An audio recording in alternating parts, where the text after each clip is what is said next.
Bulbo urethral gland, আমি আবার বলছি বাল্বো ইউরেথ্রাল গ্ল্যান্ড বা এটাকে কাউপার গ্ল্যান্ডও বলা হয়। এই কাউপার গ্ল্যান্ড বা বাল্বো ইউরেথ্রাল গ্ল্যান্ড, এই গ্রন্থি পোস্টেড গ্ল্যান্ডের নিচে, ঠিক নিচে দুটো দুটো গ্ল্যান্ড আছে। এটা পি সাইজ, মানে মটরশুঁটির মতন দেখতে, মটরশুঁটির মতন।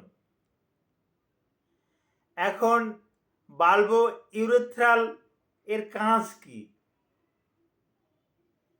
এই কাউপার গ্ল্যান্ডের কাজ কি, এই সম্পর্কে কিছু গুরুত্বপূর্ণ কথা বলবো। আলোচনাটি শুনলে আপনি অজানা তথ্য আজকের এই ভিডিওর মাধ্যমে জানতে পারবেন। আসসালামু আলাইকুম রহমতুল্লাহি ওয়া বারাকাতুহু। আমি ডাক্তার মীর শহীদুল ইসলাম। আমার চেম্বার শুভেচ্ছা 255, ঐতিহ্যবাহী শেখঘাট, সিলেট। গুগলে গিয়ে ডাক্তার মীর শহীদুল ইসলাম কথাটি লিখে সার্চ দিলে আপনি আমার সম্পর্কে বিস্তারিত তথ্য পেয়ে যাবেন। যে দর্শক শ্রোতা, আলোচনা করব বাল্বো ইউরেথ্রাল গ্ল্যান্ড সম্পর্কে। এই বাল্বো ইউরেথ্রাল গ্ল্যান্ড, এটা পোস্টেড গ্ল্যান্ডের নিচে থাকে। অনেক রোগীরাই আসে আমাদের কাছে অবজেকশন করে, বিশেষ করে পুরুষ রোগীরা অবজেকশন করে, যেহেতু এটা পুরুষদেরই থাকে। বাল্বো ইউরেথ্রাল গ্ল্যান্ড বা কাউপার গ্ল্যান্ড, এটা পুরুষদেরই থাকে। এখান থেকে একটা তরল প্যানিস দিয়ে একটা তরল নিঃসৃত হয় এবং অত্যন্ত পিচ্ছিল, যেটা আমরা লুব্রিকেটিং বলি।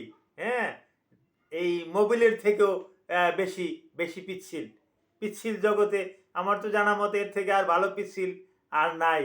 হ্যাঁ, তো এই যে পিচ্ছিলটা, এই ইউরেথ্রা দিয়ে আসে, ইউরেথ্রা ওরিফিস দিয়ে যে বেরিয়ে আসে, এইটাকে আমরা চিকিৎসা বিজ্ঞানের ভাষায় পিরিকাম বলি বা পিরি ইজাকুলেশনও বলে থাকি।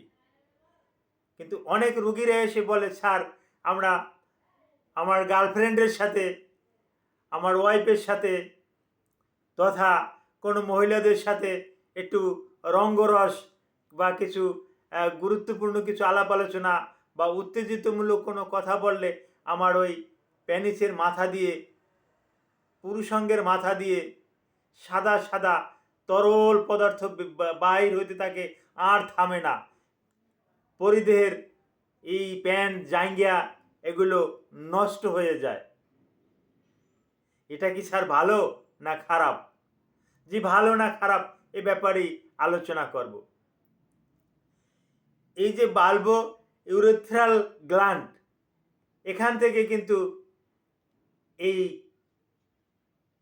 ইন্টারকোর্সের আগে এই প্রিকাম যে একটা রস, এটা কিন্তু সেক্রেশন হয়।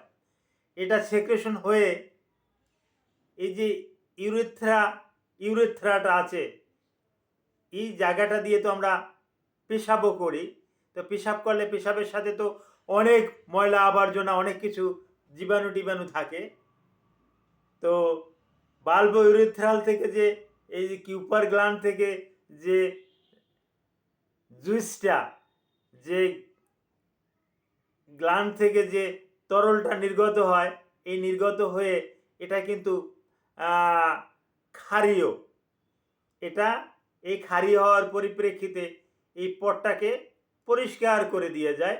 পরবর্তীতে যে ওই পথ দিয়ে স্পাম বা শুক্রাণু আসবে, সেই পথটাকে ক্লিয়ার করে দিয়ে দেয় এবং বিশেষ মুহূর্তে শুক্র যখন আসবে, যখন পুরো ইজাকুলেশন হবে, তখন আরও বেশি সেক্রেশন হয়। ওই পথটা কিন্তু একেবারে ক্লিয়ার করে দিয়ে যায়, যাতে ওই ইউরেথ্রা ওরিফিসে, ইউরিনারি ট্র্যাক্টে যদি কোনো ইনফেকশন থাকে, এই ইনফেকশনের জায়গাতে ওটাই কিন্তু একটা প্রলেপ দিয়ে যায়, যার পরিপ্রেক্ষিতে ওই শুক্রাণু আর মারা যায় না, শুক্রাণু মারা যায় না। আর দ্বিতীয়ত ওই পথটা পিচ্ছিল হওয়াতে শুক্রাণু ওই পথ দিয়ে দ্রুত সাঁতার কেটে বাহির হয়ে আসতে পারে এবং ওখান থেকে সে ওই ভ্যাজাইনায় প্রবেশ করতে পারে। এটা অনেকটা সহজ হয়ে যায়। যাদের ওই বাল্বো ইউরেথ্রাল গ্ল্যান্ড দুর্বল, যাদের ওখান থেকে পিরিকাম সেক্রেশন হচ্ছে না, তাদের ক্ষেত্রে কিন্তু শুক্রাণুটা সঠিকভাবে কিন্তু বাহির হতে পারে না, কারণ এই পথটা শুষ্ক থাকে, যার পরিপ্রেক্ষিতে ওই বীর্যটা কিন্তু উল্টা দিকে যেতে পারে। হ্যাঁ, সে কিন্তু ইউরিনারি ব্লাডারের ভিতরে কিন্তু চলে যেতে পারে। তো এ ব্যাপারে আপনারা সতর্ক থাকবেন। আর এই যে কুপার গ্ল্যান্ড বা কাউপার গ্ল্যান্ড যাই বলেন, এই গ্ল্যান্ডটা কিন্তু পোস্টেড গ্ল্যান্ডের একটু নিচে থাকে, পি সাইজ, মটরশুঁটির মতো দেখতে। তবে এখানে অনেক সময় অনেক রোগ হতে পারে, যার পরিপ্রেক্ষিতে সবসময়ের জন্য কিন্তু ওই সেক্রেশন হতে পারে। এরকমের হলে অবশ্যই চিকিৎসকের সাথে যোগাযোগ করবেন। Thank you all.